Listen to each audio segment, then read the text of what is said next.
როგორია დღევანდელი ვითარება. ბევრჯერ მithქვავს, ირანის საჰაერო ფლოტის და საზღვაო ფლოტიც განადგურებულია, ირანის სარაკეტო ნაწილების 90% განადგურებულია. თავად პრეზიდენტი ტრამპი ვერ ღებულობს ნებართვას ომის გაგრძელებაზე, ამერიკის სენატის, კონგრესის თანხმობა არ არის. ამიტომ ეხლა ომი კი აღარაა, ეხლა წერტილოვანი დარტყმებია ურთიერთსაპასუხო. ამ პროცესში ირანი ვერაფერს ვერ აკეთებს, გარდა იმისა, რომ 1000-ში ერთხელ ერთი ჭურვი სადღაც კუვეითში აფეთქდება და ამას წარმოაჩენენ როგორც რაღაც სახელმწიფო მიღწევას, რომელიც იქ არ არის. გამოჩნდა ისიც, რომ ორმუზის სრუტეს რეალურად აკონტროლებენ ამერიკელები, რასაც ადრეც ვამბობდით ჩვენ, მთელი საზღვაო პერიმეტრიც ამერიკის კონტროლის ქვეშ არის. ეხლა ეს ომი ესეთ ნელთბილ ვითარებაშია.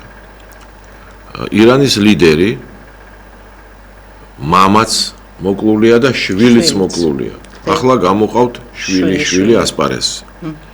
მაშინ, როდესაც მამის დაკრძალვა იყო და იქ საქართველოს პრეზიდენტიც ჩაბრძანდა, სომხეთისაც და სხვაებიც, ახლა გასაგებია, რომ ამერიკას აქვს ზუსტი იარაღი და შეეძლო დარტყმა, მაგრამ ამ დარტყმაში აღმოჩნდებოდა საქართველოს პრეზიდენტიც, აღმოჩნდებოდა სომხეთის პრემიერ-მინისტრიც და ამიტომ ამას ვერ გააკეთებდა. ესეც გასაგებია.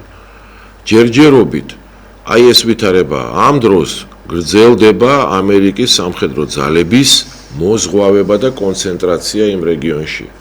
ეს იმას ნიშნავს, რომ ამერიკა ომისთვის ემზადება, მაგრამ ვიმეორებ, შიგნით ამერიკის საზოგადოებაში უნდა შედგეს თანხმობა და ირანი საკმაოდ დიდ ფულს ხარჯავს თავისი ინტერესების ლობირებაზე ამერიკაში. დააკვირდით ამას. სულ ვამბობ ამას, რომ ყველა ქვეყანა, რუსეთი ხარჯავს უზარმაზარ ფულს ამერიკაში, რომ თავისი ინტერესების ლობირება მოახდინოს. ირანიც ხარჯავს ფულს. ჩვენ ვართ ერთადერთი, ვინც იქ რაღაცა ბრძოლას ვაწარმოებთ გაუგებარს. აი ეს არის ჯერჯერობით ირან-ამერიკის ვითარება. საუბარი იმაზე, რომ ამერიკამ უნდა სახმელეთო ოპერაციით დაიპყროს ირანი, არ ყოფილა არასდროს და სავარაუდოდ არც ახლა არ იქნება.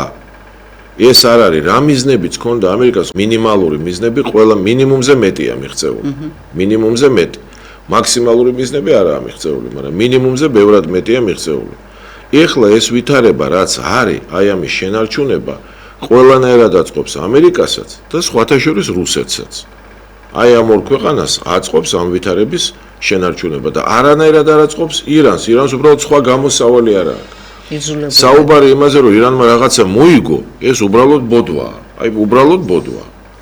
ამ კონტექსტში ერთი რამ უკვე ჩანს, რომ საქართველოს ხელისუფლებამ გარკვეულწილად კი არა საკმაოდ სერიოზულად შეცვალა თავისი რიტორიკა და თავისი საუბრის მანერა.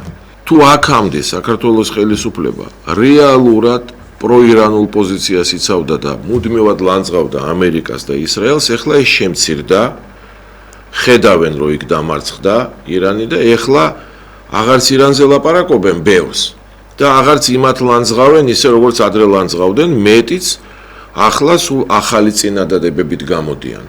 ჩვენ წინადადებებს იმეორებს ბატონი მდინარაძე, რომ თურმე ტრამპის, რასაც ჩვენ ვამბობთ, რომ ტრამპის ხელისუფლება, სრულიად სხვა ხელისუფლება, ეს იდეურათაც ჩვენი მომხრეა, კონსერვატორები არიან, ტრადიციონალისტები არიან, ქრისტიანები არიან, ეს არ არის იგივე რაც ბაიდენი იყო, ეს ეხა გაიგეს?